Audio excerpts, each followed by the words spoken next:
Hello বন্ধুরা, আজকে আমি আপনাদেরকে দই পটলের রেসিপি বানিয়ে দেখাবো। একটি পাত্রে পটলগুলোকে ধুয়ে কেটে পরিষ্কার করে নিয়েছি। এরপর পটলগুলোকে একটু করে চিড়ে নেব। কড়াইয়ের তেল গরম হয়ে গেছে, পটলগুলো ভেজে নেব। একটু ভালো করে নাড়াচাড়া করে নেব।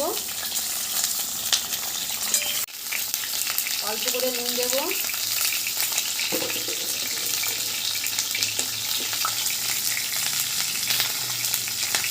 আর অল্প করে হলুদ গুঁড়ো দিয়ে দেবো। পটলগুলো এদিকে ভাজে দিয়ে দিয়েছি, আর এদিকে একটা পেস্ট বানিয়ে নেব। একটা মিক্সিং জার নিয়ে নিয়েছি, একটা টমেটো কুচি, দুটো কাঁচা লঙ্কা, একটু আদা আর একটু কাজু বাদাম দিয়ে ভালো করে একটা পেস্ট বানিয়ে নেব। পটলগুলো লাল লাল করে ভেজে নিয়েছি, এরপর তুলে নেব। ওই তেলেই ফোড়নগুলো দিয়ে দেবো।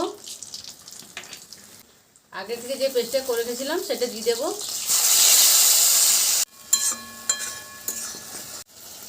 ফেটিয়ে রাখা দইটা দিয়ে দেবো। এরপর একে একে মশলাগুলো দিয়ে দেবো।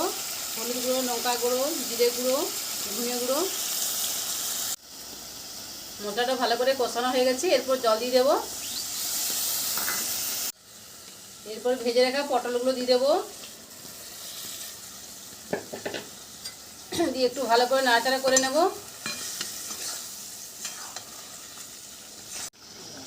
স্বাদ মতো চিনি দিয়ে দেবো, অল্প করে নুন দিয়ে দেবো,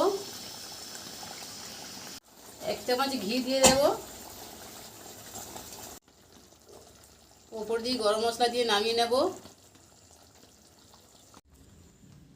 বন্ধুরা দেখুন, দই পটলের রেসিপিটা আমার তৈরি হয়ে গেছে।